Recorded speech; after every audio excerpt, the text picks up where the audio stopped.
Dobar dan i dobrodošli. Gilgameš danas predstavlja za vas. Nova iznenađenja koja nam donosi ludilo novog modernog doba polako ali sigurno prestaju da me fasciniraju. Čini mi se da više ne postoji ništa što izopačeni mozgovi svetskih elita mogu da smisle što bi me baš iznenadilo i preterano uzbudilo. Jednostavno su već dosadili, preterali do te mere sa svojim planovima i idejama, da se čini da više ne postoji način za novim senzacijama. Pa opet, neki dan čitam kako naučnici počinju da upozoravaju javnost da kompanije u svojoj gladi za većim profitom polako ali sigurno počinju da rade na ostvarenju ideja iz filmova naučne fantastike, gde se plasira usađivanje snova i hakuju mozgovi širokim narodnim masama. Pomozite našem radu tako što ćete se prijaviti na naš kanal i obavezno kliknuti na zvonce. To za nas znači mnogo, a za vas je samo 2 klika. Vi koji nas pratite od ranije, a niste kliknuli na zvonce, uradite to sada. Time mnogo pomažete našem radu. Da, znam da zvuči kao budalaština iz nekog bolesnog filma, međutim, nije, radi se o stvarnosti. Nisam ni znao da postoje, ali evo, 40 istraživača snova, pričamo o naučnicima koji se bave proučavanjem snova, potpisalo je peticiju koja bi pravno regulisala ciljanu inkubaciju snova, a celu priču prenosi magazin Science. Povod za ovakvu peticiju su tvrdnje potpisnika iste, da određene kompanije već uveliko pokušavaju da kontrolišu snove svojih konzumenata, a i potencijalnih budućih. I dok stvarno zvuči kao bajka, pa čak i da nije, zvuči kao bezazlen trik, u stvari radi se o veoma opasnim radnjama sa jako lošim posledicama. Usađivati nekome snove, pogotovo sa ciljem prodaje artikala koji izazivaju zavisnost, povlači za sobom etičko pitanje, pominje ova peticija i pismo ovih 40 naučnika. Navodno, da bi se to sprovelo u delo, koriste se u reklamama određeni snimci u određenim momentima gde se ubacuju posebne slike i zvuci. Pa se kroz reklame provlači priroda, vodopadi, planine i određeni segmenti koji utiču na gledaoce, tako da oni posle sanjaju ono što neko želi.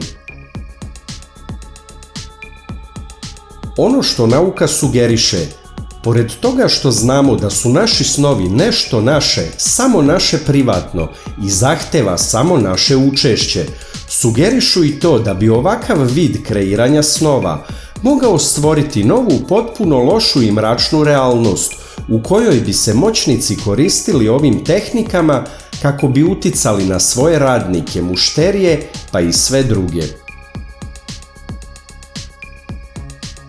Znači, ovo bi mogao postati ozbiljan vid manipulacije. Inkubacija snova ili usađivanje snova zvuči nerealno, međutim to nije nešto od juče, nije nešto što je novo. Još se u antičko doba putem slika, droga, meditacije, molitve i na druge načine pokušavalo uticati na snove. Naravno, današnje moderno doba donosi i nove mogućnosti, pa tako danas naučnici mogu odrediti tačan trenutak kada ko ulazi u fazu sna. Nauka je dokazala da spoljno stimulisanje zvukovima, mirisima, govorom može da se utiče na promenu sna. Sada, meni nije poznato niti je ovde dato tačno uputstvo kako se sve to precizno sprovodi u delo. Da mi je poznato kako to rade, sada bi verovatno ja bio psiho koji bi šetao tuđim snovima kao što to oni rade. Međutim, šalu na stranu.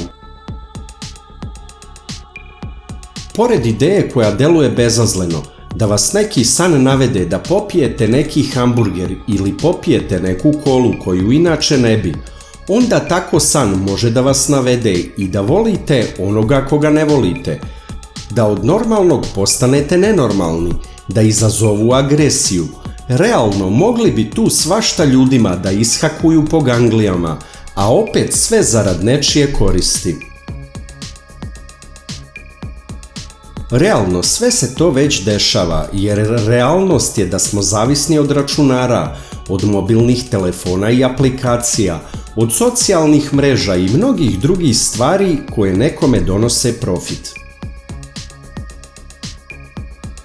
Zaključak ovog pisma, ovih ljudi koji izučavaju snove, glasi: kao istraživače spavanja i snova duboko nas brinu marketinški planovi koji za cilj imaju da menjaju naše prirodne procese procesuiranja sećanja koji se događaju noću, a kako bi sticali profit.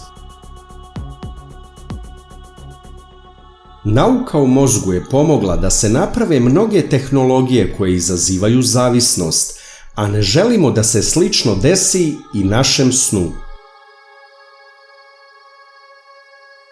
Verujemo da su nam hitno potrebne akcije i odluke koje će nas zaštititi od manipulacije oglašivačima, kako bismo sačuvali poslednje utočište naše već iscrpljene svesti i naših snova, zaključuje se u pismu.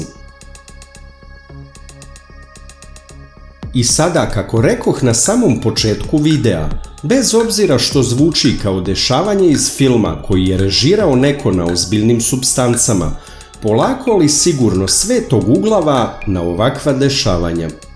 Više nisu senzacija, niti su nešto da čovek kaže jao, šta nam rade? A šta nam ne rade? Pa do sada su nam uradili toliko da nije ni čudo da mi ovo deluje kao očekivano.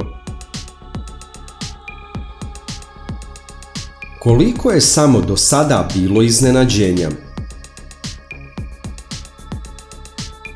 HARP, menjanje klime, chemtrails zaprašivanje, pa uništavanje useva da bi svi morali da kupuju GMO, pa monetarni fondovi, banke, krediti, zarobljavanje ekonomsko čitavih država i naroda, manipulisanje tim narodima kroz dugove i kamate koje imaju. Tu je i draga nam farmakoindustrija koja savršeno leči bolesti i pronalazi lekove vrlo brzo gde su oni jeftini, ali tamo gde im se isplati tu lek ne pronađu nikada, već skupo naplaćuju da ljudi sopstvenu bolest održavaju što duže i što duže sa tom bolesti žive kako bi duže kupovali lekove. Koliko u vašoj ulici ima dečjih igraonica, prodavnica zdrave hrane, običnih prodavnica, a koliko ima apoteka? Imam neki osjećaj da će još malo i hleb početi u apotekama da se prodaje. Pa onda onaj prepametni Bill hoće da nas hrani sintetičkim mesom, pa onda korona, pa onda ovo, pa onda ono. Toliko se stvari u zadnje vreme izdešavalo da mislim sutra vanzemaljci da se pojave u centru neke metropole. Niko se iznenadio ne bi, više su ljudi navikli na sve.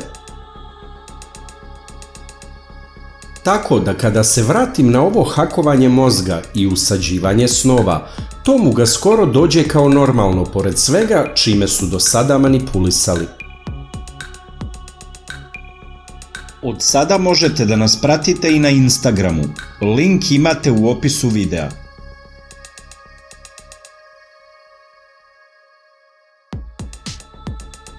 Najlakši način da podržite Gilgamesh kanal je da lajkujete video, kliknete na dugme prati, zatim na zvonce.